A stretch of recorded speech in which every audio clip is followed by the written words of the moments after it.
My heart's on fire. Your love burns in me. Eternal is your flame. I'm calling out your name. You lift me higher, rising up on wings. All right, we are now in our 13th teaching of the book that we're following. And I would just say right now, those of you who are watching me online, you can go to Amazon and get this book, Having Sex with Your Boyfriend.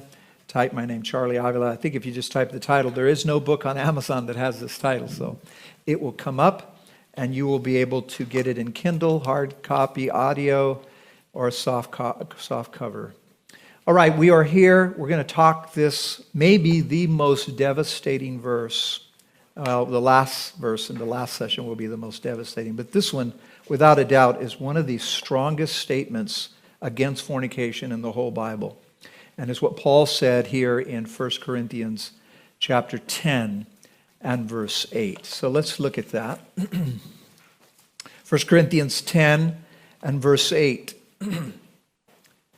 Nor let us commit sexual immorality, pornuo, as some of them did. He's talking about the Israelites, the wilderness generation. And notice what happened because of this. In one day, 23,000 people died. Man, let that sink into you for a moment. These guys started committing sexual immorality, pornuo, and they had 23,000 funerals in one day. Whew, what a statement. If you read the context here, it's very important. There's 5 things that Israel did that kept all those people out of the promised land. Do you remember there was 603,550 men who were aged 20 and older? 603,550 men who were 20 years and older. And out of all those people, only 2 made it into the promised land. Joshua and Caleb. The rest of them died out there in the wilderness. What a statement. There were 5 things that kept people out, and he lists them here in order. In verse 6, he says, don't lust like they did. Lust will keep you out of the promised land. Verse 7, don't be idolaters like they were. Idolatry, having idols in your life, putting things ahead of the Lord.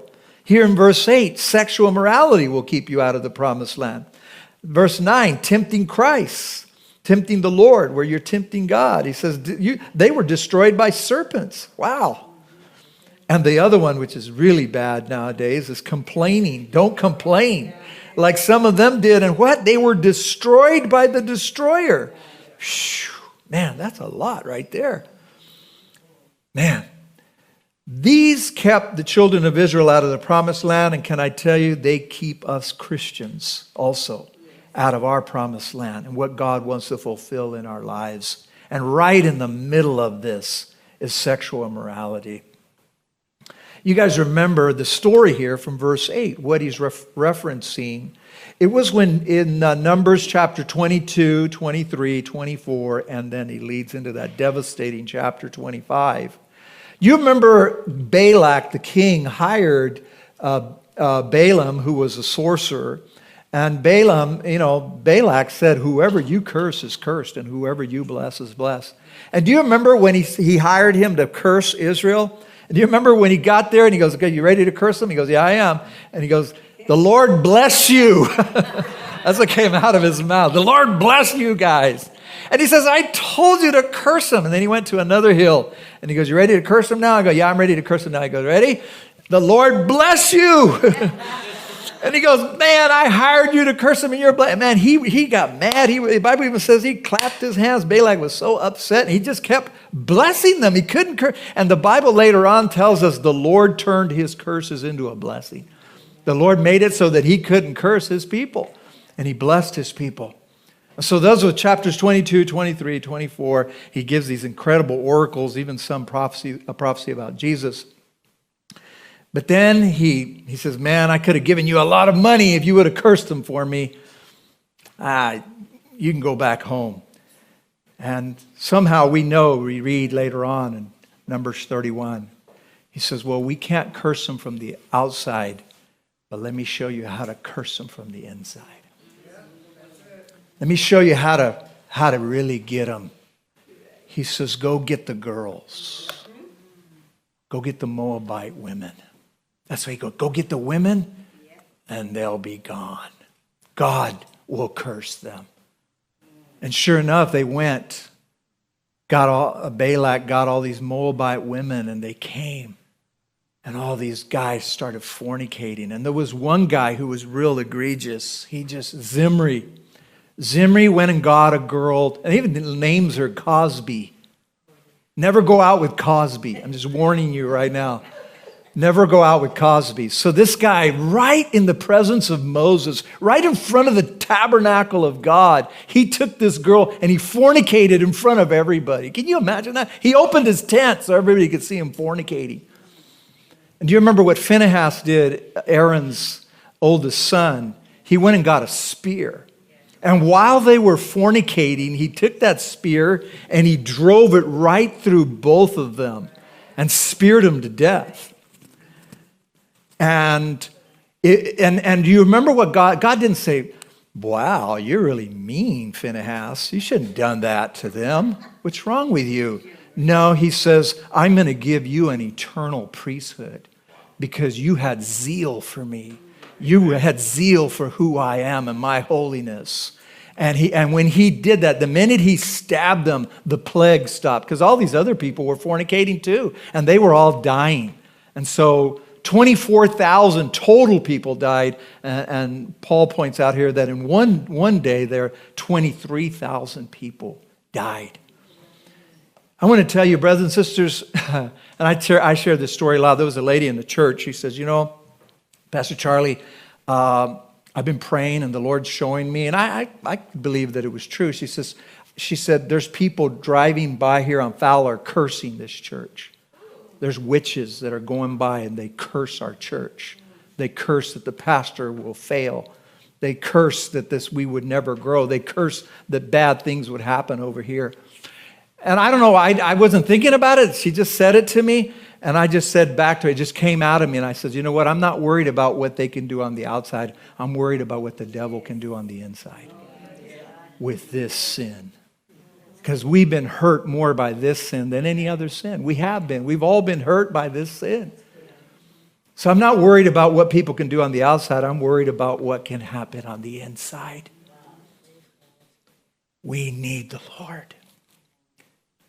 2 years ago, my wife and I went on for our anniversary. We always take time off, and we went to Tennessee. We went to 8 states. We went to the whole South, and we were in Tennessee. And I love his Civil War history.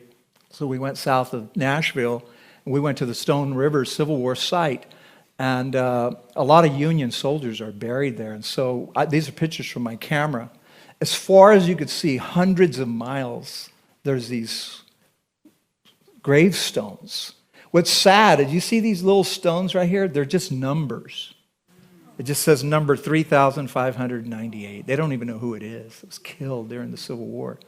Now, they were not all killed during the battle that was there, but from all these other battles, they buried them here at this place. So there's 6,100 Union soldiers there. And again, I was taking different pictures showing all these graves. I mean, it was hundreds of yards of graves. And it really hits you. I almost sat down and wept just to see all the devastation that happened in the Civil War. And this is just one area. Can you imagine all the people that died? And I started looking at the number. There was 23,000 people died. Like 4 times as many people. They had to be buried with shovels out in the sand in the desert, dead because of sexual immorality. May we never forget this verse. If you ever thought fornication somehow God graces over, think again. Remember what happened there. When Solomon was talking in chapters 5, half of chapter 6, and all of chapter 7, it was all about sexual sin. It's amazing the wisdom of God addresses it. When he got to chapter 6 there, he says, can a man take fire in his bosom and his clothes not be burned?